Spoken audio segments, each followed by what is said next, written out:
सुप्रभात हिमाचल तो मौजूद हुए हैं आपके सामने हिमाचल प्रदेश की सुबह की ताज़ा खबरों के साथ। तो आइए शुरू करते हैं बिना समय गवाए हुए नॉन स्टॉप ताज़ा खबरों के सिलसिले को। अंतरिक्ष में पहली बार गूंजेंगे हिमाचल के रमन रघुवंशी के लिखे गीत के बोल। करीब 400 किलोमीटर ऊपर अंतरिक्ष में पहली बार किसी गाने के शब्द गूंजेंगे। ये शब्द हिमाचल के जिला सिरमौर के रहने वाले रमन रघुवंशी के हैं, जिन्होंने अंतरिक्ष गीत लिखा है। इसे देश भर के सरकारी स्कूलों की 750 छात्राओं ने तैयार किया है।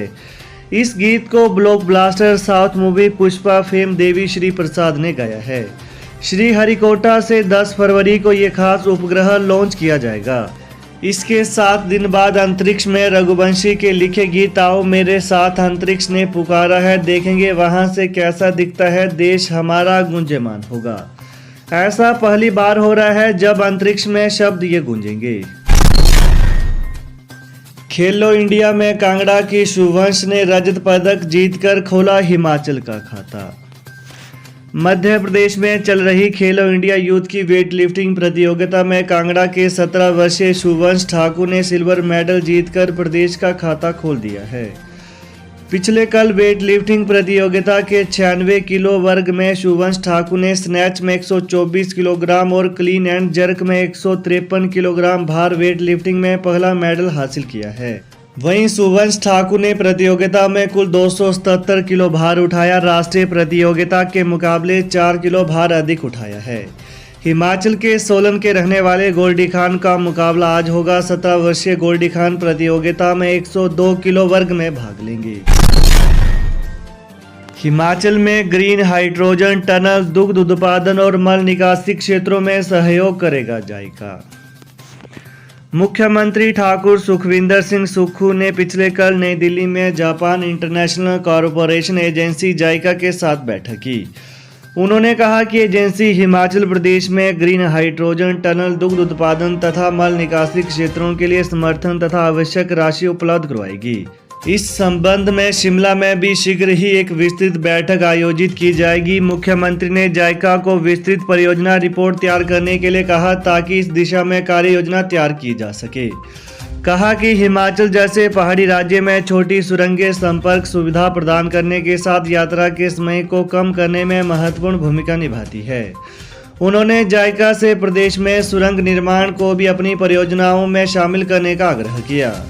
इसके अतिरिक्त कहा कि दुग्ध उत्पादन तीसरा ऐसा क्षेत्र है जिसमें जायका अपना सहयोग एवं तकनीक उपलब्ध करवा सकती है। इससे प्रदेश और विशेष तौर पर किसानों की आर्थिकी में सकारात्मक परिवर्तन लाया जा सकेगा। हिमाचल कांग्रेस सरकार जनता के लिए पैसा नहीं, माननीयों की कोठियों कार्यालयों पर धन वर्षा। सुख की सरकार होने का नारा देने वाली कांग्रेस सरकार ने विधायक निधि के बाद अब विकास कार्यों के लिए उपायुक्तों को मिलने वाला करोड़ों का अनुदान भी रोक दिया है। आर्थिक संकट के कारण श्रीलंका जैसा संकट पैदा होने की बात करने वाली प्रदेश की नई सरकार ने आम लोगों के विकास के कार्यों का बजट तो रोक दिया है, लेकिन मंत्रियों, कैबिनेट रैंक के नेताओं और सीपीएस की कोठियों पर जिस तरह से करोड़ों रुपए खर्च किए जा रहे हैं उससे तो लग रहा है कि राज्य में कोई आर्थिक संकट नहीं है। ऐसा प्रतीत होता है कि करीब 75,000 करोड़ रुपए के कर्ज में डूबी सरकार के पास मंत्रियों, सीपीएस की शानो शौकत और ठाट बाट के लिए धन की कोई कमी नहीं है। ठियोग में आंगनवाड़ी कार्यकर्ता की डंडे से पीटकर हत्या, आरोपी गिरफ्तार।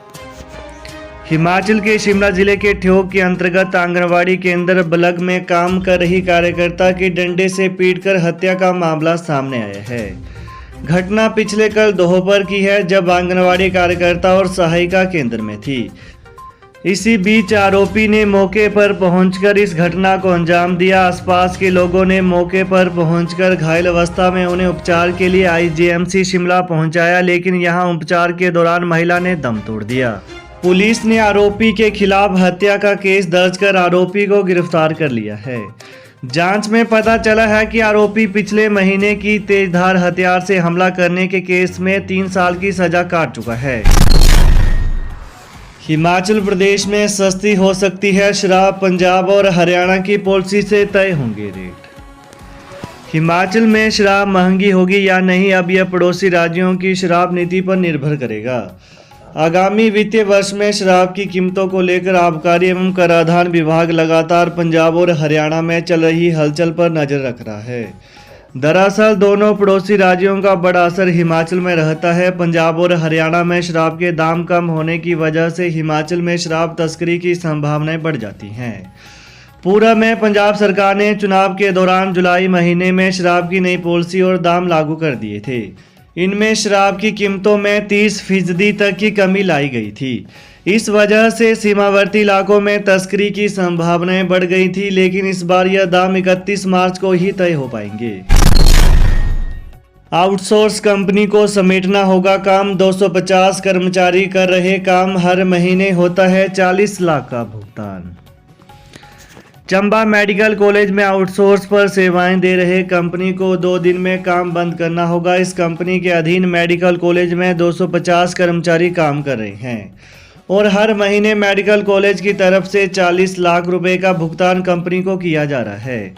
इस कंपनी पर पूर्व में धोखाधड़ी के आरोप लगे थे और एक अन्य आउटसोर्स सेवा प्रदाता कंपनी ने हाईकोर्ट में केस दायर किया था। अब इस केस की सुनवाई के दौरान ही यह फैसला लिया गया है। धोखाधड़ी के आरोप सही पाए जाने के बाद एजेंसी को निरस्त कर दिया गया है। यह फैसला हाईकोर्ट के न्यायाधीश सुशील कुकरेजा ने दिया है। इस फैसले के बाद अब चंबा मेडिकल कॉलेज में आउटसोर्स के तौर पर सेवाएं दे रही कंपनी को काम समेटना पड़ेगा। बागवानों को सेब का सही रेट देंगे, बागवानी मंत्री ने अपने ही बयान पर दी सफाई, सारे वादे पूरा करेंगे।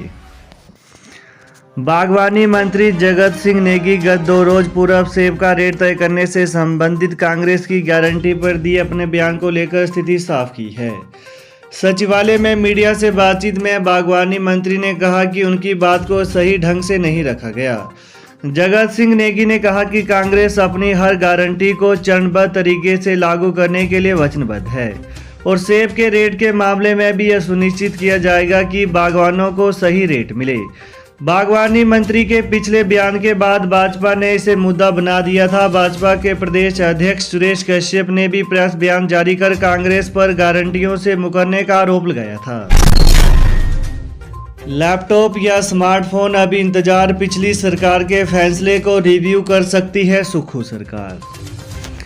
राज्य के सरकारी स्कूलों में मेरिटोरियस छात्रों को इस साल लैपटॉप की जगह स्मार्टफोन मिलेंगे या नहीं, इसके लिए नई सरकार में फैसला लिया जाएगा। पूर्व भाजपा सरकार में यह तय किया गया था कि बच्चों को अब आधुनिक तरीके के स्मार्टफोन मिलेंगे और उन्हें आने वाले समय में लैपटॉप नहीं दिए जाएंगे, लेकिन पूर्व सरकार के इस फैसले को कांग्रेस सरकार बदल सकती है।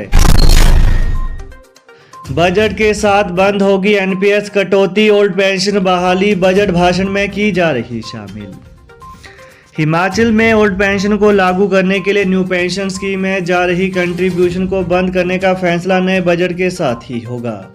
मुख्यमंत्री सुखविंदर सिंह सुक्खू के पहले बजट भाषण में ओल्ड पेंशन को बहाल करने को भी शामिल किया जा रहा है।